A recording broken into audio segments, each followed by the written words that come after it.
Продължаваме разговора с Николай Банев, председател на Евразийския клуб в България, за това какво ни каза Путин с израза за македонските земи. Ако приемем, че можем да обвържем тезата на Путин за широка Евразия с това, което предположихме, че Русия би искала Македония да бъде своеобразно свързващо звено на Балканите между интересите на Европейския съюз и на Евразия, всъщност как би изглеждала една такава конструкция според вас и какво ще означава тя за държава като нашата, за България? Аз дори географски можем да начертавам веднага една ос, където практически няма граници. Нека да ги вземем Унгария, Сърбия, Македония. Ето една ос на държави, които имат специално отношение към Русия. Да, така е. И имат достатъчно много икономически изгоди. Дори да вземем Чехия, аз сега ще хора на един голям форум икономически на страните от ОНД, който е изнесен в Прага, между другото. За 3 години, въпреки че подкрепят изцяло политика на Европейския съюз прямо Русия, включително в това число и санкциите, Чехия увеличи стокообмена си 3 пъти. В рамките на последните 2 години и половина. С Русия? Да. Само защото... Той Милош Земан даваше много такива активни сигнали, че ще се развива сътрудничество. Учредиха Чешко-руска търговско-промишлена палата, създадоха Чешко-руска банка. Аз се питам дали можем тук да разчитаме някога да се случи това нещо. Има реална българо-руска банка. Ама защо да не се случи?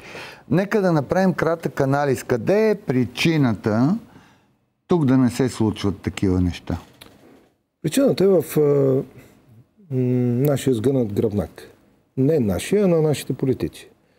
Политиците, за да запазят възможността, своята кариерна възможност, те са готови да продадат и майчиното си мляко, за да изпълняват волята на европейските началници. Да, обаче това не...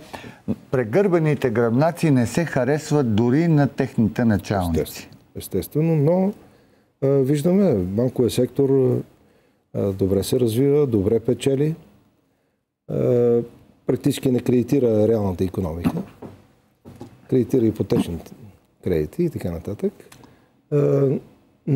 За мен, без конкретно за България, като страна, която може да извлече огромни икономически облаги от широката Евразия, няма как да не стартираме, няма как, никакъв шанс, ако ние нямаме една истинска руско-българска банка, която реално да кредитира тези, които искат да работят с Русия и широкия пазар на Евразия. Знаете ли какво мисля? За да има такова нещо, което е конкретен продукт, банка българо-руска при това е много конкретен продукт, но той не може да стане от само себе си. Значи той трябва да дойде в резултат на концептуализация в името на нещо.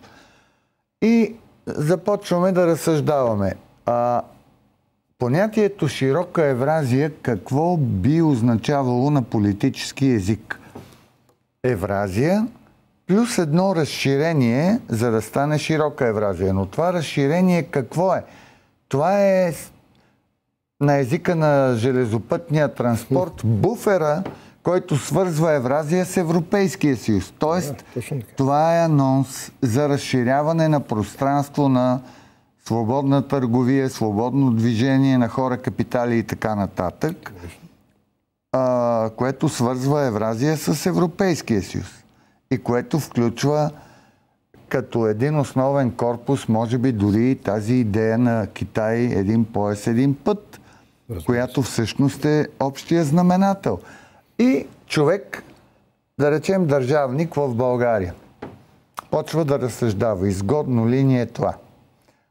Стига до извода, че е изгодно. Ама как да се продадем и на двете страни? Какво направиха чехите и унгарците? Доказаха смисъл и стойности пред Европейския съюз и НАТО и пред Русия. Не можем ли и ние да докажем смисъл и стойност и пред Европейския съюз и НАТО, и пред Русия. Мисля, че с детенски реакции, дори като съвсем скорошната, по повод думите на Путин, едва ли ще можем това да го свършим. Но пък малката сестра Македония, четейки знака на едновременно отиване президент в Москва, бъдеш премиер в Брюксел, очевидно са го направили. Тоест, може би това, което е тръгнало от македонските земи, в кавички, нека да зарази и България. Той е с много по-голям потенциал. Позиция, разбира се. Много по-интелигентна позиция, но не мога да си представя, че ние ще продължаваме по пътя на Плевнелиев и Митов, тъй като всъщност от това печелят единствено само тези, които искат да влошат българо-руските отношения, в това число и в Русия. Ние миналия път говорихме, че там има достатъчно много хардлайнери, които всяка дума против Русия ражда нови сподвижници българофили. Българофили или фоби? Българофоби, в Русия. Българофоби. Да, българофоби. В самата Русия българофоби. Значи тук говорим за различни нива на реакции. Според мен имаше голям смисъл в това, което говореха и Плевнелиев и Митов, до толкова, доколкото те говореха от позиции на защита на принцип на международното право. Нали? Анексия и окупация на Крим. Обаче, тук преди доста месеци беше Ирина Бокова, още по време на кампанията и за генерален секретар на ООН. И тогава си говорихме и я попитах, възможно ли е тя да разгърне проект, различен от всички останали, който през една теза, която хем обединява критиките към Русия, хем отчита руски интерес, да направи така, че да съдейства Крим да се превърне в своеобразна зона на, да речем, двоен суверенитет, както е имало такива случаи. Значи, както предполагаме, че Македония би могла да бъде свързващо звено между Евразия и Европейския съюз, по същия начин такова звено да стане Крим, което би означавало Русия да се оттегли или да се намери нова формула на суверенитет, Украйна и Европейския съюз съответно също да имат свое икономическо и политическо влияние, без това непременно да е конфронтационно, без да създава конфликт. И това би означавало истинска реализация на концепцията един пояс, един път. Вместо конфликти създаваш пространство за икономическо партньорство, мултикултурализъм и нова политическа визия за сигурност в света. Категорично, но според мен тук инициативата трябва да бъде взета от Европейския съюз. Преди всичко от Европейския съюз. Не толкова Съединените американски щати, макар че те се опитаха през последните 25 години да създадат зони на влияние, но не успяха. Или много частично успяха. Но Европейския съюз тук всъщност, нали, твърдим, че Европейския съюз е по-високо демократичната организация, че той е с по-демократична визия за развитието на общността от държавите. И така нататък, и така нататък. Защо те не подадат първи топката? И да започне. За Русия, всъщност, Украйна е нещо изключително важно, защото не случайно името е Украйна. И тя винаги е създала такива проблеми, но всъщност широката идея на Путин без Украйна, широката евразийска идея, няма как да се случи. А тя винаги ще остане нещо като Палестина, Израел. Ето, това не трябва да става. Ако така продължава Европейския съюз, според мен ще се случи. Точно това трябва да се предотврати. Констатацията наистина е, че без Украйна това не може да стане. Но има два варианта. Единият е силово, което, както казвате, означава Палестина и Израел като конфликт. Другото е чрез широко договаряне на съвършенно нова основа и нов прочит. Съгласен, аз мисля, че Путин, когато участва в съвещанията на Г7, Г8. Путин плюс 7 е 8, да кажем, като Г8. Тогава Г8. Мисля, че той беше склонен на много повече компромиси. За мен Запада втвърди позицията на Путин и това видимо започна с Олимпиадата в Сочи. Малко преди това, с скандала в Австралия, когато той се оттегли. Да. Тогава започна да ескалира напрежението и лично за мен Европейския съюз нямаше единна колективна позиция по отношение на остава ли Русия част от държавите, които могат да играят сериозна роля и икономическа, и политическа, и така нататък, или започваме война срещу нея? От гледна точка на мащаба, да речем, Европейския съюз с неговата икономическа роля, с параметрите му, може би сте прав, че трябва да поеме инициативата. Но от гледна точка на някакъв вид политическа и интелектуална доминация, това не може да бъде роля на Европейския съюз. Аз, например, смятах, че Путин ще доведе 2014 година кризата около Крим до една екстремална точка, съизмерима с Карибската криза от 1962 година, но че няма да премине границата и да анексира, а ще започне, както е било 1962 година, разграждане. Обаче разграждане, което да бъде съпроводено с гарантиране на взаимни интереси. Този шанс беше пропуснат да започне разграждане. Сега, след като има анексия от формалните принципи и критерии на международното право, може би формулата за решаване пак може да се потърси във вид разграждане, но това трябва да стане като взаимно отстъпление и на Русия, и на Украйна, която, да речем, примерно да си промени конституцията и това, което беше една много важна теза, федерализация на Украйна, спокойно може да бъде направено в смисъла да се позволи всеки регион да има самостоятелна физиономия, да получава инвестиции, включително Крим, който обаче да се върне към един или украински, или междинен статут. Това възможно ли е? Без решаване на кримския казус не може да има решение. Категорично, но на този етап, познавайки част от твърдото ядро на украинските националисти, не бих казал, че е възможно. Ами той в Русия може би е така. Разбира се, че защото някой трябва да им подскаже или самите те, разбира се, са достатъчно образовани да се сетят, че трябва да започне такъв процес. Но той практически почти той бива дънгосан в украинското общество още в генезиса си. Един такъв процес на федерализация. И много малко са смелите политици, които могат да продадат. Защото сега при това, което стана с Крим, е обяснимо, че е дъмгосан. Но стъпка назад от Русия, нали, примерно, дайте, ще търсим друга формула за Крим, но дайте да гарантираме права и интереси през друг модел. Според мен на този етап това означава падане на Путин автоматично. Ако той реши да... Путин има огромен кредит на доверие. Аз съм стигнал до извода, че както Александър Вучич, кредит на националист и патриот.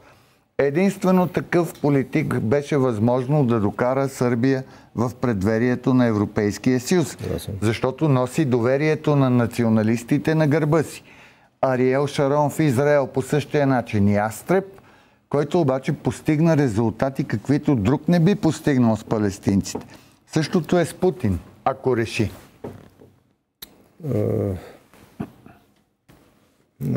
Тук на нас не е малко по-лесно да...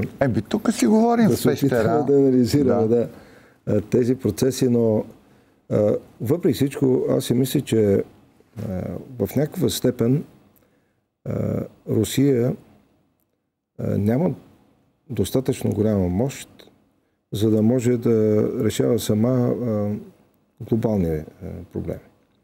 И аз за това в някаква степен съм учуден от по някои въпроси позицията на Запада спрямо Русия. Мисля, че много по-финно, много по-деликатно можеха да бъдат решени, тъй като познавам същността на руския човек. Руският човек ти е приятел до момента, в който ти го уважаваш. В момента, в който се опиташ да му подлееш вода, може да ти стане враг, най-големия враг в живота.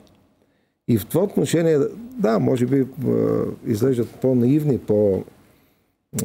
по-емоционални руснаците, но в това отношение може да им се има доверие, ако те са казали да, стоим за такава позиция, в общи линии отстояват позицията, ако няма подложена динена кора или започнат да изникват подводни камъни. Нямам никакъв повод и причина да го мисля, защото този човек естествено не го познавам и няма как да го познавам, но по външни белези и по това, което съм чел, външни белези като политики, и по това, което съм чел от неговата книга за руската външна политика, говоря за Сергей Лавров, имам едно допускане, че в неговата глава се въртят такива компромисни модели. Защото той е като всеки дипломат и то на такова ниво, както беше Примаков, мисли на няколко писти алтернативно. Да, той е достоен наследник на Примаков. Даже мисля, че в някаква степен развие дипломацията на Русия. В по-широка със сигурност, да. Но всъщност аз си мисля, че малко елементарно българите спекулират с силата и мощта на Русия. Една държава, колкото и да е мощна, в това число включително Съединените американски щати, няма как да реши сама глобални въпроси. Категорично. Ама това е добре. Това означава, че без диалог не може да се реши такъв въпрос, което означава, че не може да има диктат. Да се върнем към темата на разговора. Всъщност аз наистина съм леко омерзен от реакциите както на част от нашите политици, т.е. почти на всички политици, защото не остана партиен лидер, който да не изрази позиция. И те бяха почти идентични позициите. Да не говорим за ехидния тон на Волен и така нататък. Окей, на патриотите, да кажем, това им е позволено. Но на официални институции да вземат необмислени решения и след това от името на цялата нация да ги поставят в политическото пространство, за мен е твърде безотговорно. Между другото, и Путин каза истината, и българските власти казаха истината, припомняйки Путин само, че говори за един междинен етап, който вече е след като е създадена азбуката от Кирил и Методий и от Охридската книжовна школа тръгва популяризирането към Русия, докато българската реакция беше напомняне, което и без друго в Москва и политици и научна общност го знаят, че е създадена в България. Всъщност недоразумението е в това, че не бяха прочетени в дълбочина думите, които имат политическа стойност на Путин. И тя е такава, ето и Стоян Андов казва. Политическа стойност. Дори част от нашите политици да искат да ги прочетат, те нямат смелост. Защото ще накърнят общоевропейската в кавички позиция. Днес да се върнем отново на позицията на Македония. Спрямо Русия, ето виждаме, единия в Москва, другия в Брюксел. Ама да, освен това, когато Георги Иванов, издигнат от ВМРО за президент, е в Москва, Никола Груевски, който е лидер на ВМРО, казва: приоритетно е членството в Европейския съюз и НАТО, а успоредно с това партньорство с Русия. Кажете ми, случайно ли е това? В един и същи ден. Значи, това означава, че тези хора въобще не са за подценяване, което пък ме кара да се върна към една мисъл, която бях изразил гласно, че всъщност на Македония беше нужно дори театрално разиграна криза, но по начин, който да стресне Европа, за да има някакво придвижване и да се отприщи процес на интеграция. Значи са добри актьори, ако са постигнали този ефект. Върват към постигане. Това Това е, което можем да кажем на основата на думите на Владимир Путин. Вижте от една реплика какви анализи могат да проистекат, когато човек обича да мисли на глас. Благодаря на Николай Банев, председател на Евразийския клуб в България, за участието му в Свободна зона. След няколко минути останете с новините на TV+ и с девиза ни "Пещерата прави свободата".